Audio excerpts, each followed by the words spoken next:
सुदामा जी बोले भैया अब तो जो है सहन नहीं हो रहा, बड़ी जोर से भूख लगी है, कुछ खाने के लिए लाए हो। और सुदामा जी और ऊपर की डाली में बैठ करके चने पा रहे हैं, तो जैसे आवाज निकलती है, चना आप चबाते हैं ना तो कैसे कट कट की आवाज निकलती है, तो जब कट कट की आवाज होती तो कहते हैं सुदामा जी बोले भैया कुछ खाने के लिए तो मैया ने दी है ना। कन्हैया बोले सुदामा जी से, बोले भैया हाँ दी तो है, लेकिन पता नहीं ये हवा में और इस बारिश में कहाँ चले गए। अब भैया तुम तो कुछ खा रहे, बोले मैं कुछ नहीं खा रहा, ये दांत है कटकटा रहे हैं ठंड से। आज गुरु से कपट मित्र से चोरी, या हो निर्धन या हो कोड़ी। आज वह मित्र किस प्रकार गुरुमाता ने पोटली दिया चने की। गुरुदेव जी ने जब लौट करके पूछा मैया कुछ खाने के लिए दिया, नहीं नहीं नहीं। संदीपन गुरु से झूठ बोले और कन्हैया से कपट किया। आज वह ब्राह्मण नितांत विपन्न गरीब हुआ। आज मेरे कन्हैया द्वारकाधीश हुए। श्रोता बंधुओं, जिस व्यक्ति ने अपने जीवन में गरीबी देखा है वह गरीबी की मनः स्थिति को जानता है। जो प्राणी जीवन में कभी गरीबी नहीं देखा वह क्या जाने उस दर्द को। जिसके पैर में कभी जीवन में बीमारी ना फटी हो तो दूसरे की बीमारी के दर्द को क्या समझ सकता है। विपन्न नितांत गरीब, लेकिन दरिद्र नहीं थे सुदामा जी। यहाँ तक कि 4 दिन तक 4 बच्चे थे बेचारे, भूखों तड़प रहे थे, विकल हो रहे थे। मैया तड़प तड़प करके किस प्रकार से अपना जीवन निर्वाह करती थी। आज सुदामा की पत्नी सुशीला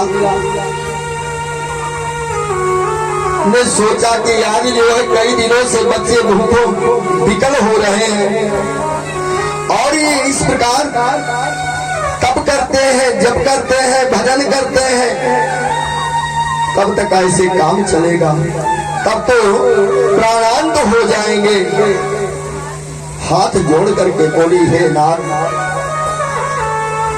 मैंने सुना है कि आपके बचपन के मित्र द्वारकाधीश हैं, तो हे देवता एक बार तो आप हृदय से तो मिलन करके आए।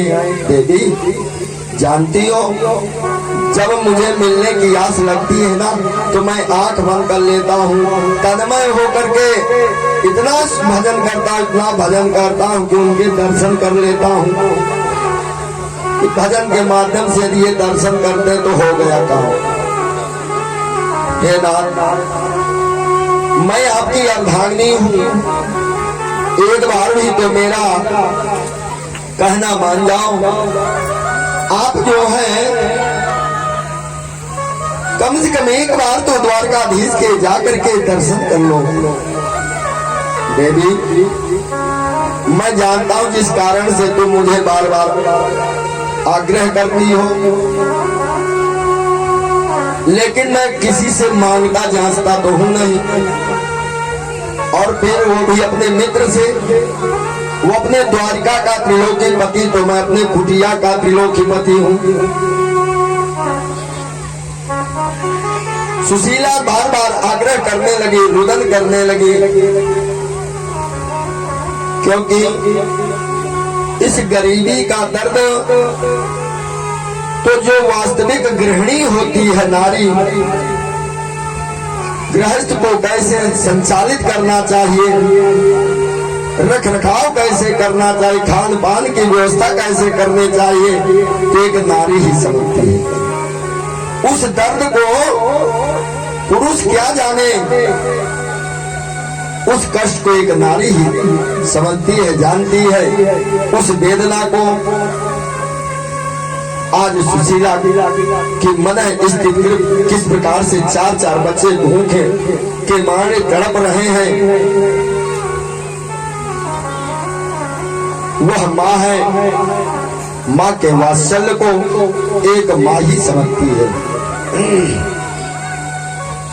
सुदामा जी बोले देवी जानती हो, जब मंदिर में जाते हैं या किसी नात रिश्तेदार के यहाँ जाते हैं या सत्संग में जाते हैं तो खाली हाथ कभी नहीं जाना चाहिए, चाहे पुष्प ही लेकर के क्यों ना जाए।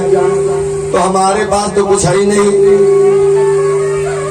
तत्पश्चात सुशीला बोली, हे नाथ, आप जो हैं द्वारका जाने के लिए तैयारी करें, मैं जरूर कुछ ना कुछ व्यवस्था करके आती हूँ। सुशीला पड़ोस के पत्नियों के पास जाती है, पड़ोसनियों के पास। लेकिन श्रोता बंधुओं, माताओं, जिस समय घर में गरीबी आती है उस समय पड़ोसी भी मुख मोड़ लेते हैं, सगे नाते रिश्तेदार भी मुख मोड़ लेते हैं, बोलने से भी वंचित हो जाते हैं। हाँ आ गया, जरूर कुछ इसे घटा होगा, तो सामने से मुख मोड़ करके दूर निकल जाता है। आज वही स्थिति सुशीला की है। पड़ोसनियों के पास जाती है।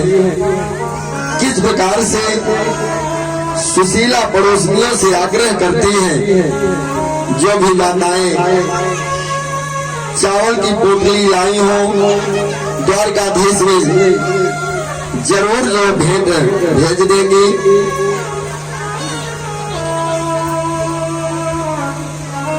इस प्रकार से सुशीला महारानी एक पड़ोसन के पास जाती है, दूसरे के पास जाती है, तीसरे के पास जाते। किस प्रकार से पड़ोसनी सुशीला को देख करके मुख मोड़ रही है।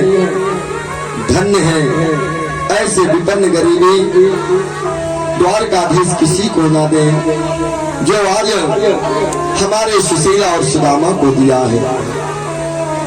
कैसे जाती है सुशीला, आइए किस प्रकार से करुण क्रंदन करते हुए